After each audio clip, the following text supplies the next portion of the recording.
communication et président du parti Parel. Je pense que tu as présenté tout le monde sauf toi. Donc je te présente. Et je vous remercie. Et je voudrais, pour cette première occasion, mesdames, messieurs les journalistes, j'espère que vous me le permettrez, de remercier de vive voix mes collègues, chefs de parti, chefs de mouvement, qui ont décidé à l'unanimité de me mettre à la tête du Front pour la défense de la République et de la démocratie, du Front pour la défense de la démocratie et de la République, pour un mandat de 6 mois.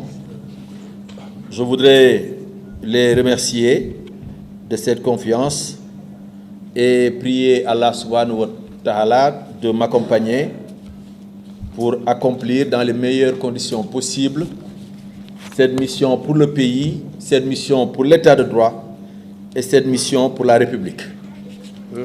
Ceci étant dit, mesdames, messieurs les journalistes, nous vous remercions aussi d'avoir répondu nombreux à notre invitation à l'occasion de cette conférence de presse que nous tenons à la maison du Parti socialiste.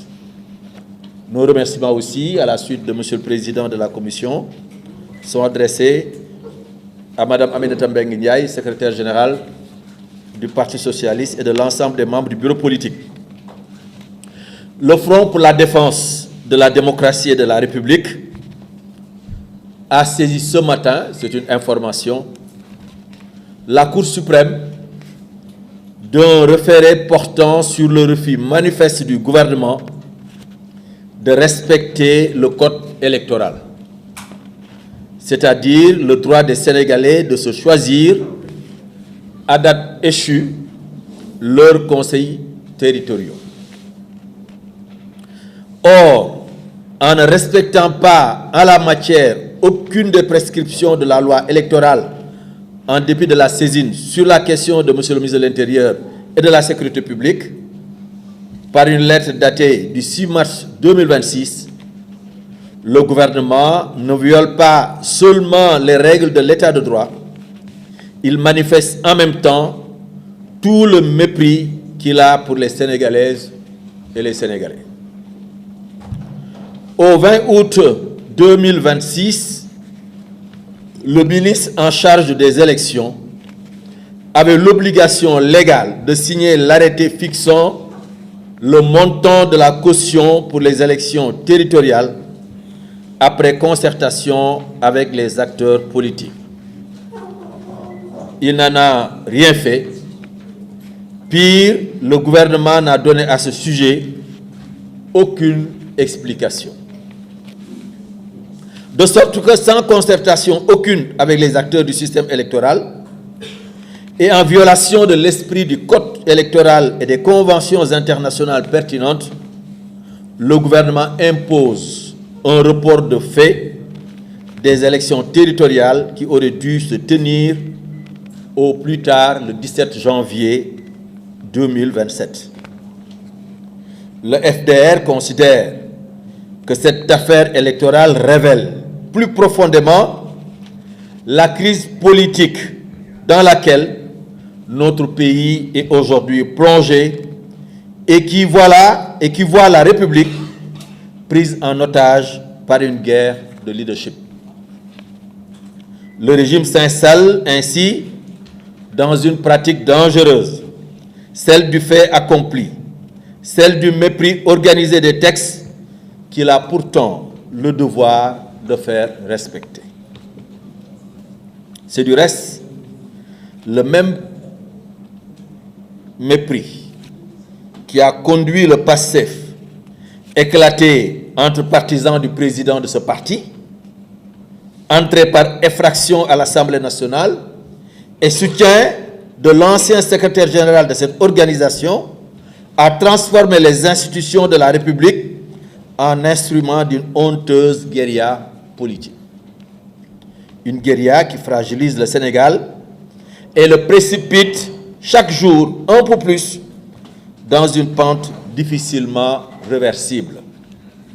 En effet, alors que les alors que les deux partis rivalisent à coups de communiqués et de déclarations fracassantes, le Sénégal, lui, se délite progressivement et les Sénégalais constatent l'étendue des dégâts que l'ignorance, l'insouciance et la boulimie de ces actuels dirigeants ont fini d'instaurer dans leur pays.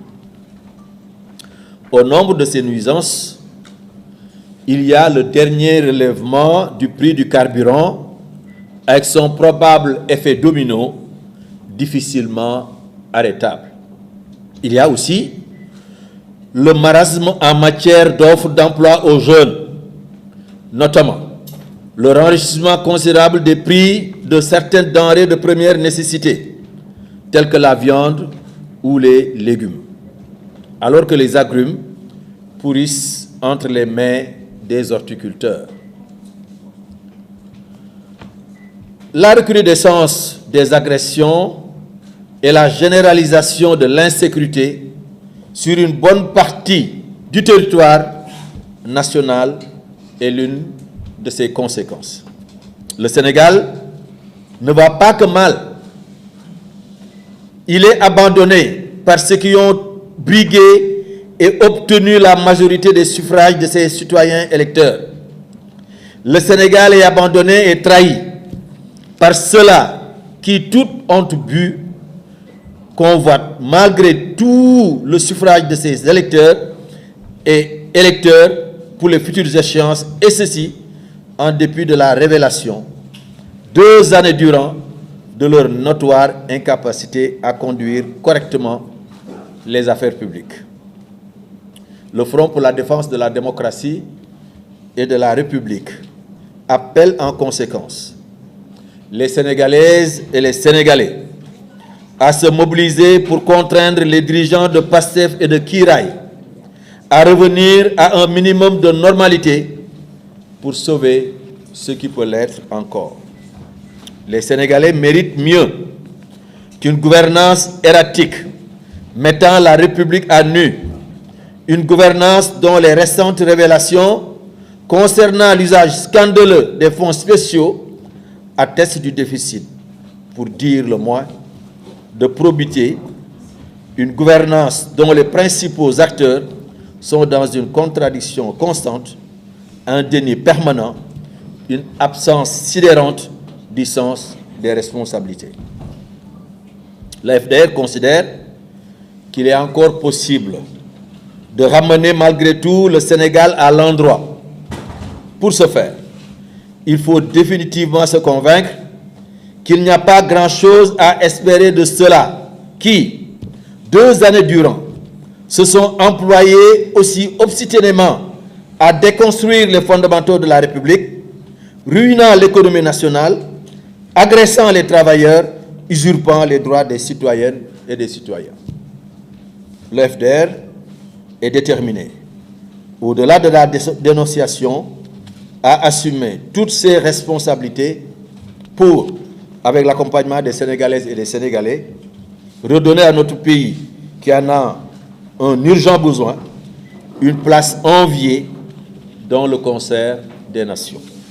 En ce sens, le Front pour la défense de la démocratie et de la République exhorte toutes ses composantes et l'ensemble de ses militants à s'organiser au niveau local pour prendre le plus complètement possible leur part de charge dans cette indispensable tâche de restauration nationale. Fait à Dakar le 21 août 2026, la conférence des leaders du Front pour la défense de la démocratie et de la République. Je vous remercie de votre aimable attention.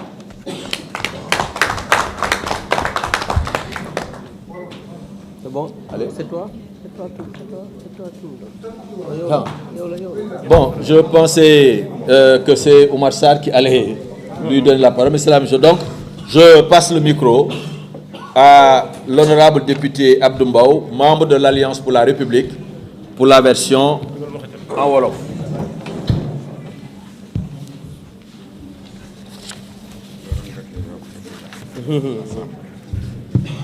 Oui, bien sûr.